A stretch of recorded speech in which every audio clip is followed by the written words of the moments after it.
జైనేద్ మండల కేంద్రంలో డబుల్ బెడ్రూమ్ల లొల్లి రాజుకుంది. గత 3 ఏళ్ల క్రితమే నిర్మాణాలు పూర్తయిన సదరు ఇళ్లలో నివాసాలుంటున్న వారిని ఇల్లు ఖాళీ చేయమండంతో వారందరూ ఆందోళనకు దిగారు.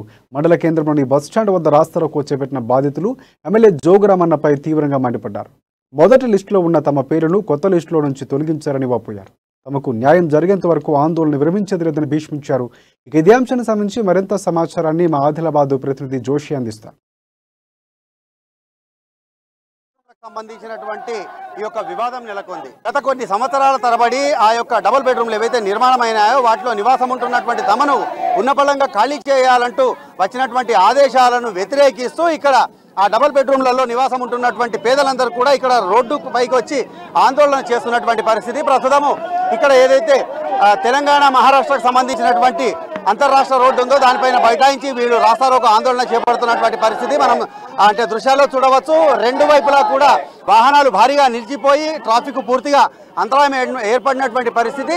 ఇక్కడ కాంగ్రెస్ పార్టీ మద్దతుగా ఈ యొక్క ఆందోళనలో పాల్గొంటున్నటువంటి పరిస్థితి. అలాగే బీజేపీకి సంబంధించినటువంటి వాళ్ళు కూడా ఈ యొక్క వీరికి మద్దతు తెలుపుతున్నటువంటి పరిస్థితి. అయితే ఇప్పుడే కొద్దిసేపటి క్రితం ఇక్కడికి మండల తహసీల్దార్ వచ్చి ఈ యొక్క అధికారులకు సంబంధించినటువంటి మాటలను విశ్వసించలేమని చెప్పి తమకు అలర్ట్ చేస్తే తప్ప తాము అక్కడ ఖాళీ చేసే పరిస్థితి లేదని చెప్పి ససమీరా అన్నటువంటి నేపథ్యము.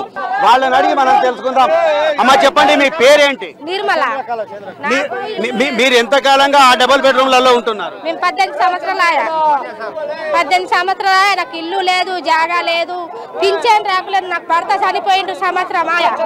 ఏం లేదు నాకు. ఇప్పుడు డబుల్ బెడ్రూమ్ లో పేరు వచ్చింది, తీసేసిండు సార్. ఇప్పుడు ఆ డబుల్ బెడ్రూమ్లలో మీరు ఎంతకాలంగా ఉంటున్నారు? ఇప్పుడు ఖాళీ చేయమంటున్నారా? 2-3 సంవత్సరాలు మేము ఉంటున్నాము. వచ్చిన సంతి ఉంచుంటాం మేము. ఇప్పుడు మీరు డబుల్ బెడ్రూమ్లలో మీరు ఎంతకాలంగా ఉంటున్నారు? 5 సంవత్సరాలు, 4 సంవత్సరాలు, 4. ఇప్పుడు అంటే ఖాళీ చేయమని అంటున్నారా? ఇప్పుడు సమస్య ఏంటి? సమస్య అంటే ఉన్నోనికే ఇల్లు, లేనోడుగా 10 ఎకరాల భూమి ఉన్నోనికి ఇల్లు ఉన్నది. మరా ఊళ్ళో ఇల్లు ఉన్నోనికి ఆ ఇల్లు అమ్ముకొని డబుల్ బెడ్రూమ్ లో ఉంటున్నారు. మాకు చేను లేకపోయా, చెట్టు లేకపోయా, ఏమి లేక మరి ఆడి శాఖ మంత్రి మా గురించి అంటున్నాను, మంది గురించి అంటలేను. ఆడి శాఖ మంత్రి దంద బంద్ చేసేసిండు. ఇక గిన్నెలు పట్టుకొని పోయేది ఏం పని లేదు. ఇక ఒకటి గిన్నె పట్టుకోవాలా, బిచ్చం ఆడుకొని తినాలి. అప్పుడు మేము పారడోళ్ళం సార్, పారడోళ్ళకి అట్లానే ఉన్నది. మరి ఇలా వడ్డోళ్ళు ఉన్నారు పాపం, వాళ్ళకు కూడా ఏం దిక్కు లేదు. వడ్డోళ్ళకు కూడా వాళ్ళకు అడిలో భూమి లేదు, ఊళ్ళో ఇల్లు లేదు. ఎందరో ఉన్నలో అందరికి ఓళ్ళకు సొంతం ఇల్లు లేవు.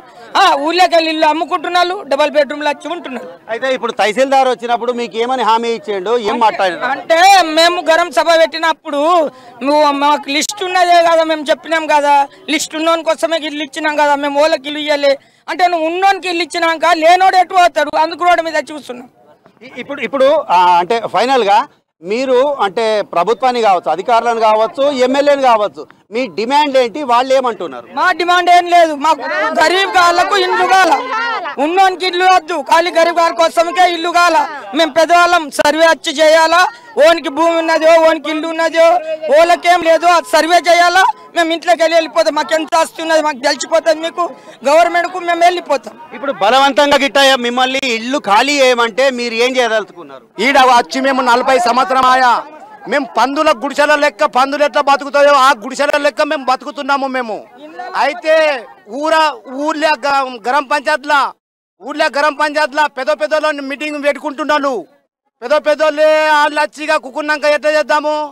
10 ఇండ్లు నీకు ఇస్తా, 10 ఇండ్లు నీకు ఇస్తా, 2 అటిద్దాం, అటేమో ఒడ్డోళ్ళకి 4 ఇద్దాము. అలా సర్వే చేసుకుంటున్నారు. మరి డ్యూటీ వాళ్ళకు, గవర్నమెంట్ జాబ్ వాళ్ళకే ఇండ్లున్నాయి, మరి 10 ఎకరాల వాళ్ళకి, మరి లేని వాళ్ళకి అయితే ఏం లేదు సార్ మాకైతే. ఇప్పుడు ఈ విషయంలో మీరు ఎమ్మెల్యే జోగురామన్నను ఇంతవరకు కలిసినరా? ఏమని మాట్లాడారు? 100 సార్లు కలిసినాం. అయితే గెలక ముందు అన్నాడు మా కింద గెలిచి తెస్తే మేము బిచ్చం తెచ్చి మీకు మీ ఇల్లు మేము తెచ్చిస్తామని అన్నాడు. మరి ఇప్పుడేమంటున్నారు? ఇప్పుడు లేవు అంటున్నాడు, పంచాయతీ అంటున్నాడు. ఇప్పుడు కనుక ఉన్నట్టుండి పోలీసు ఫోర్స్ పెట్టి ఖాళీ చేసే పరిస్థితి వస్తే మీరు ఏం చేయాలనుకుంటున్నారు? ఇక మేము వెళ్ళాము, మేము ఎంట్రింగ్ డబ్బాలు పట్టుకొని మేము సచ్చేటోళ్ళమే. ఇది అంటే ఇప్పుడు ప్రస్తుతము ఎమ్మెల్యే మాజీ మంత్రి స్థానిక శాసనసభ్యుడు ఆదిలాబాద్ శాసనసభ్యుడు జోగురామన్నకు సంబంధించినటువంటి స్వంత మండల కేంద్రంలో నెలకొన్నటువంటి పరిస్థితి. అంటే అర్హుల అనర్హుల అనేటటువంటి విషయాన్ని పక్కన పెడితే మొదటగా తయారు చేసినటువంటి సిద్ధం చేసినటువంటి జాబితాలో ఉన్నటువంటి వాళ్ళు కాకుండా మిగతా వాళ్ళందరికీ కూడా గత ఎన్నికల సందర్భంగా పూర్తిగా మీకు అందరికీ న్యాయం చేస్తానని చెప్పి తనని గెలిపిస్తే న్యాయం చేస్తానని చెప్పినటువంటి జోగురామన్న గెలిచిన తర్వాత ఇప్పుడు తనకు సంబంధం లేనట్టుగా పట్టనట్టుగా వ్యవహరిస్తున్నాడని చెప్పి ఆ యొక్క బాధితులు పేర్కొన్నటువంటి పరిస్థితి. ఒకవేళ ఈ డబుల్ బెడ్రూమ్లు కనుక డబుల్ బెడ్రూమ్ల నుండి కనుక తమను బలవంతంగా ఖాళీ చేయించాల్సినటువంటి పరిస్థితి కనుక ఏర్పడితే విషయం తాగి బలవన్మరణానికి పాల్పడడం తప్ప మరో గత్యంతరం లేదనేటటువంటి విషయాన్ని కూడా ఇక్కడ ఆందోళన చేస్తున్నటువంటి బాధితులు పేర్కొంటున్నటువంటి పరిస్థితి. ఇది మొత్తానికి అంటే దీనికి రాజకీయంగా ముగింపు పలుకుతారా, అధికారికంగా ముగింపు పలుకుతారా అనేటటువంటిది వేచి చూడాల్సినటువంటి పరిస్థితి.